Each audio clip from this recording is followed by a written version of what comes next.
以下節目涉及廣告宣傳內容，敬請觀眾留意。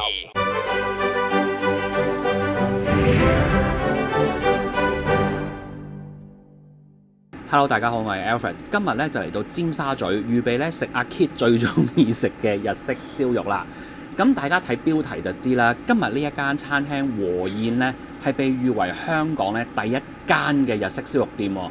咁呢一個資料咧就喺米芝蓮嘅官網咧都有記錄到嘅。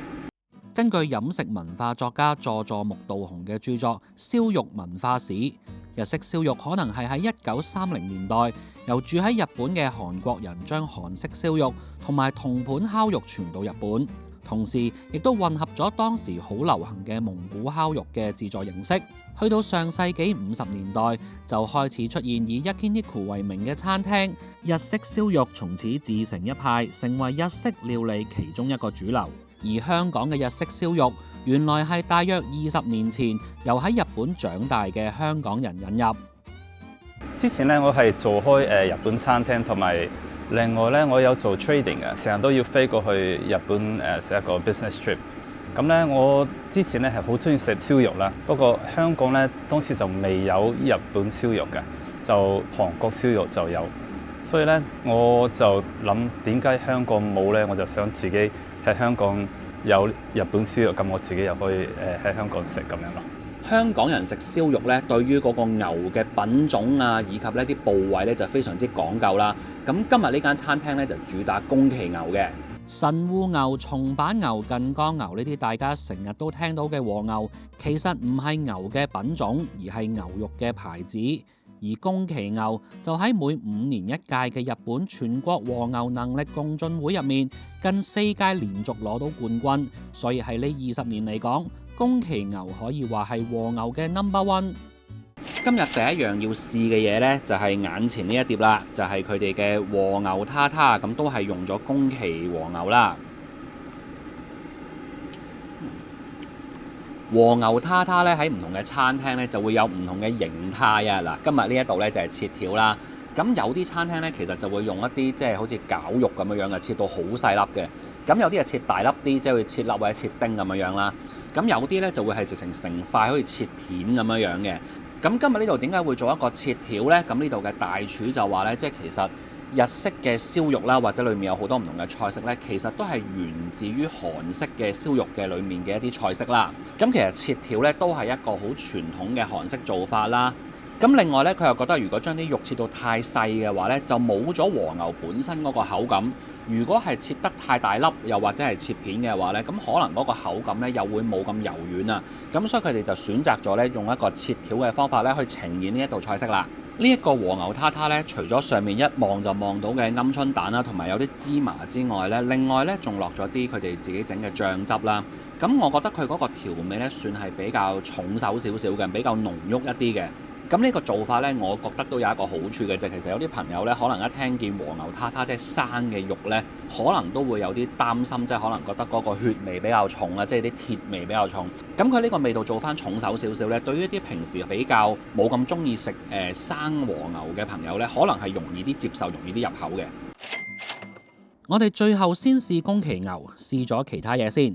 首先就係我好中意嘅牛舌，由於牛舌係屬於內臟部位，進出口方面都會有一啲法規或者叫做限制，所以喺香港食和牛牛舌好多時都會用上澳洲和牛。一大條牛脷可以分為舌尖、舌中同埋舌根，我自己就最中意食中後段，油脂豐富，口感軟嫩。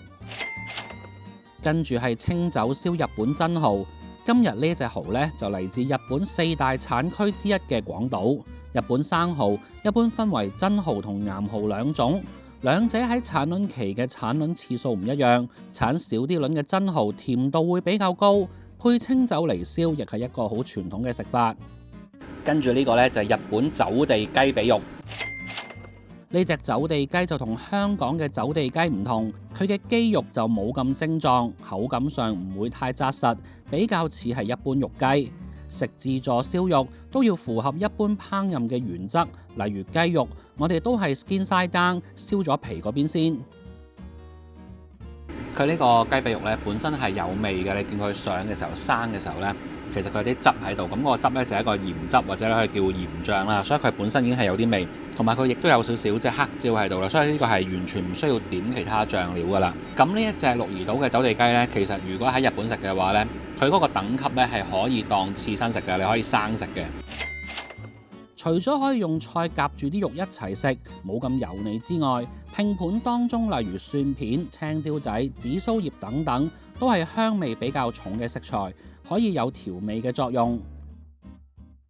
一開始都提過啦，呢一間餐廳咧就專食宮崎和牛嘅，咁我而家手上面呢一碟咧就係一個宮崎和牛嘅拼盤啦。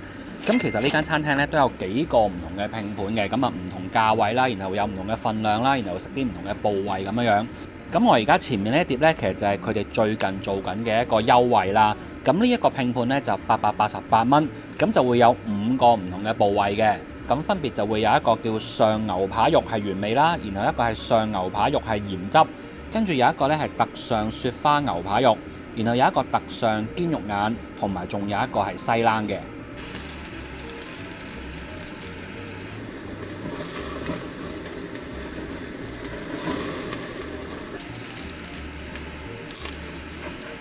生菜，跟住呢蒜片，然後呢再夾嚿牛肉，呢個呢係我最中意嘅組合。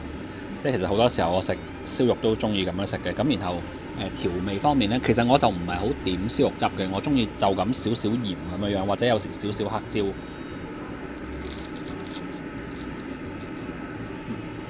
呢個拼盤有5款肉，唔同部位或者係唔同調味。一般嚟講，大家可以由淡食到濃，或者係由瘦食到肥。但其實有啲食客，包括呢度嘅老闆，就中意調翻轉個次序。咁就咁睇嘅話咧，呢一個就切得厚過頭先嗰塊原味嘅。厚切嘅話呢，就更加容易可以燒到呢個面頭呢有少少焦香，然後佢裡面呢就冇咁熟，就比較 juicy 爆汁一啲。日式燒肉源自韓式燒肉，兩者最大分別係肉嘅醃味，韓式就醃得重手一啲，日式就傾向食返肉嘅原味，一係唔醃，一係就燒之前先落少少汁，比較淡口。但近年亦有唔少韓式燒肉都係玩原味，飲食文化都係持續演變緊。另一個分別就係韓式燒肉有多啲韓式料理嘅配搭，例如常見嘅泡菜、冷麵等等。以往傳統日式燒肉咧都有保留翻呢啲元素喺度，但香港嘅日式燒肉店就比較少呢啲韓式元素啦。嚟到尾聲啦，咁我哋試埋佢呢一個咧特上雪花牛扒肉啊！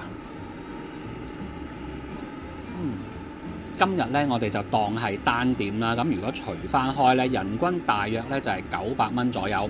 咁其實呢間餐廳嗰個大餐牌呢，就係有單點，亦都有一啲係一個人嘅套餐嘅。咁佢套餐嘅價錢呢，就分別係980啦，同埋760。